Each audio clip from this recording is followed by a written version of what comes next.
This episode of On the Record is brought to you by Weisler Engineering. Whether you need low power for occasional use or high power for the toughest jobs, Weisler's PTO drive shafts have you covered.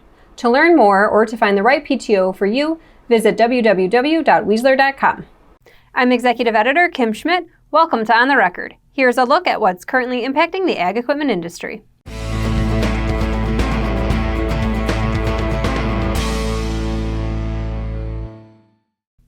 AGCO reported net sales of about $2.7 billion for the fourth quarter of 2020, an increase of about 8% compared to the fourth quarter of 2019.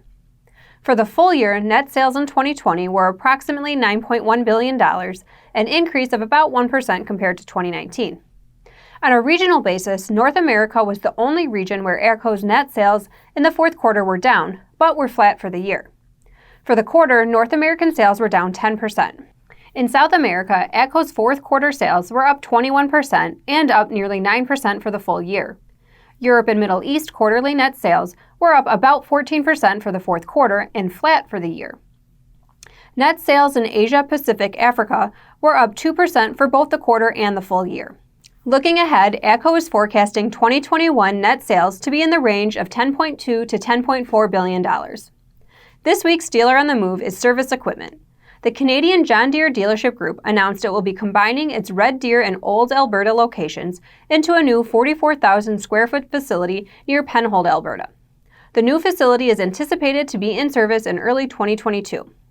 Now here's Jack Zemlicka with the latest from the Technology Corner.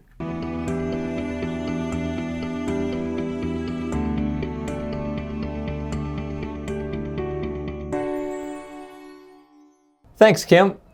Growing a small precision farming dealership, especially during the last year, hasn't been easy.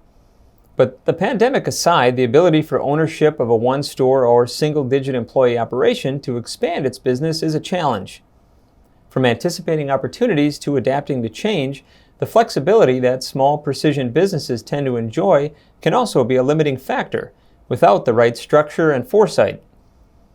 This is a developmental void in the ag industry that longtime independent precision dealer Tim Norris has seen and experienced. The realization led to a partnership with Belinda Hughes, an experienced financial advisor of small business, and the launch of Box Concepts Consulting this month. The Ohio-based company will specialize in providing a five-sided approach to 5 to 10 employee companies, primarily in the precision ag space, that defines vision, team, products, customers, and resources. Norris notes that one of the pitfalls that small business leaders tend to fall into, himself included, is hiring only like-minded people to try and expand the business. This approach can stunt the growth of a dealership, preventing owners from working on the business rather than in it. My first hire, it's like, I need a clone. I need somebody that can do what I'm doing and do things the way I do them. And so I hired somebody that was kind of along that lines. And then you end up going to your second, maybe your third, fourth team member, and you kind of hire a clone again. And you end up getting 4 people on your team. They're all 4 have the same passion and drive and skill sets that you have, but you're lacking that skill set of the person that actually can do some of the things that you don't want to do, like on the accounting side or having the vision for the company. Maybe you have that vision, but you're not able to spend time working on the business. Norris adds that Box Concepts has 2 dealerships enrolled in its consulting program so far, with an expectation of working with 6 to 8 companies per year. Back to you, Kim. Thanks, Jack. CNH Industrial reported strong results for the fourth quarter of 2020, with consolidated revenues up 10% to $8.5 billion. For the full year, revenues were $26 billion, down just over 7% from $28 billion in 2019.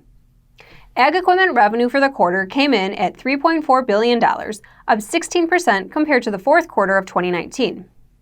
For the full year, ag sales were flat at $10.9 billion.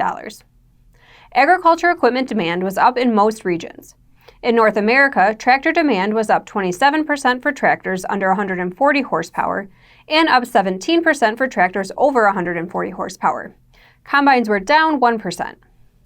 In Europe, tractor and combine markets were up 7% and 22% respectively. South America tractor markets were up 29% and combine markets were up 22%. Significant increase in demand for tractors was also noted in rest of world, while demand for combines was flat. Looking ahead to 2021, CNH is forecasting net sales to be up 8 to 12%, including any currency translation effects. According to the latest data from the Agricultural Engineers Association, the UK experienced an unusually volatile shift in tractor brands through 2019. Total volumes of new tractor registrations were mostly unchanged year over year, with sales of tractors 50 horsepower and over coming in at 12,040 units. Deere continued to lead with 3,800 units registered, but suffered a 3.8 percentage point drop in market share to 28% overall. Deere also saw a 605 unit decline in its total registrations, down 13.7% year over year. Case IH reported the largest decline in percentage, dropping 296 units year over year to an 8.9% market share. New Holland, meanwhile, claimed 17.1% of the UK market in 2019, after a sales drop of 8.6%. Massey Ferguson came in third following a 23% increase in sales to a 12.3% market share. Fendt held its ground with a 6.8% market share, while Valtra reported a modest increase in sales to a 5.5% market share. Among its brands, AGCO came within 1.4 percentage points of CNHI's total market share.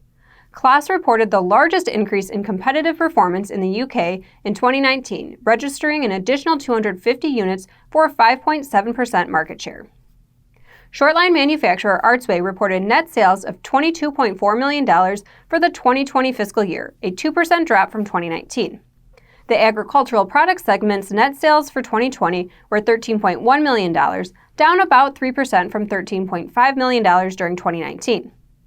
The company says the decrease in sales can be primarily attributed to the loss of low-margin OEM business. Artsway also saw decreased demand for beet equipment and forage and receiver boxes in 2020 compared to 2019. The company, however, expects increased demand for these lines in fiscal 2021, as backlog indicates the company will have improved sales of beet equipment and will be launching a new Artsway forage box. Sales of manure spreaders, dump boxes, and grinders improved in fiscal 2020 over fiscal 2019. The improved success of these lines provides optimism for the future, as the company believes these are the core products it can market towards future growth. As always, we welcome your feedback. You can send comments and story suggestions to kschmidt@lessitermedia.com. Until next time, thanks for joining us.